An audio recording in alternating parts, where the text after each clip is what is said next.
आज अगर मैं आपसे एक सवाल पूछूं, आपके बटुए में जो पैसे हैं क्या वो सच में आपके हैं या सिस्टम के हैं? और अगर कल सरकार ये कह दे कि अब कैश बंद होगा, सिर्फ डिजिटल रुपया चलेगा, तो क्या होगा? सुनने में ये भविष्य की बात लगती है, लेकिन सच ये है कि भारत उस दिशा में कदम बढ़ा चुका है।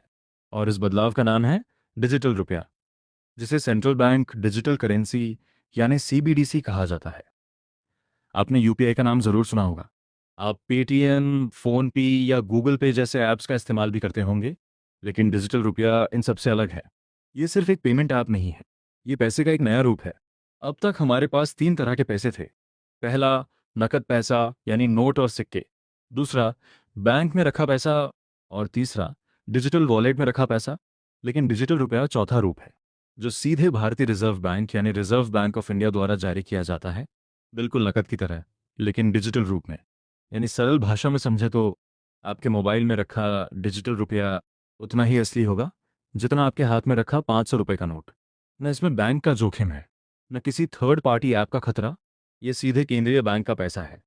अब सवाल ये उठता है कि सरकार ऐसा क्यों करना चाहती है? इसके पीछे 4 बड़े कारण हैं। पहला कारण, कैशलेस अर्थव्यवस्था को बढ़ावा देना। भारत पहले ही डिजिटल भुगतान में क्रांति देख चुका है। हर छोटा बड़ा लेन देन अब मोबाइल से हो रहा है, लेकिन इसके बावजूद नकद का उपयोग अभी भी काफ़ी ज़्यादा है। डिजिटल रुपया इस नकद उपयोग को धीरे धीरे कम कर सकता है और सभी लेन देन को रिकॉर्ड में ला सकता है। दूसरा कारण, काले धन पर नियंत्रण।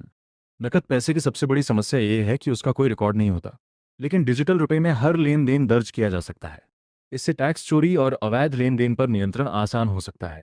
तीसरा कारण, लागत में कमी। नोट छापना, उन्हें सुरक्षित रखना, एक जगह से दूसरी जगह भेजना, ये सब सरकार के लिए काफ़ी महंगा होता है। डिजिटल रुपया इस खर्च को काफ़ी हद तक कम कर सकता है। और चौथा, सबसे महत्वपूर्ण कारण, अर्थव्यवस्था पर अधिक नियंत्रण। अगर सारा पैसा डिजिटल हो जाए तो सरकार सैद्धांतिक रूप से हर लेन देन पर नज़र रख सकती है।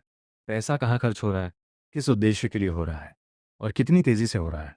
इससे अर्थव्यवस्था को रियल टाइम में समझना और नियंत्रित करना संभव हो जाता है। लेकिन यहीं एक बड़ा सवाल खड़ा होता है, क्या डिजिटल रुपया मतलब निजता का अंत? सोचिए, आज अगर आप नकद में किसी को पैसे देते हैं तो उसका कोई रिकॉर्ड नहीं बनता, लेकिन डिजिटल रुपए में हर ट्रांजैक्शन ट्रैक किया जा सकता है। यानी आपकी खर्च करने की आदतें, आपका आर्थिक व्यवहार, सब कुछ डेटा में बदल सकता है। कुछ लोग इसे सुरक्षा के लिए अच्छा मानते हैं, तो कुछ लोग इसे निजता के लिए खतरा मानते हैं। यह एक खुली बहस है। अब दूसरा महत्वपूर्ण सवाल, क्या डिजिटल रुपया बैंकों की जगह ले लेगा? अभी के समय में इसका जवाब है नहीं। बैंक का काम अभी भी ज़रूरी रहेगा, जैसे लोन देना, जमा स्वीकार करना और अन्य वित्तीय सेवाएं देना। लेकिन अगर भविष्य में लोग बैंक में पैसा रखने के बजाय सीधे डिजिटल रुपया रखने लगे, तो बैंकों के पास जमा कम हो सकता है। और जब जमा कम होगा, तो बैंकों की ऋण देने की क्षमता भी प्रभावित हो सकती है। यानी डिजिटल रुपया अप्रत्यक्ष रूप से बैंकिंग प्रणाली को बदल सकता है। अब एक और रोचक अवधारणा समझिए, प्रोग्रामेबल मनी। भविष्य में डिजिटल रुपया प्रोग्राम किया जा सकता है। मतलब सरकार अगर चाहे तो पैसे के साथ कुछ नियम जोड़ सकती है। जैसे अगर किसी को सब्सिडी दी जाए तो वह पैसा सिर्फ राशन या ईंधन पर ही खर्च हो सके। या अगर अर्थव्यवस्था में मंदी हो तो सरकार ऐसे पैसे दे सकती है जिनकी एक समय सीमा हो, ताकि लोग उसे जल्दी खर्च करें।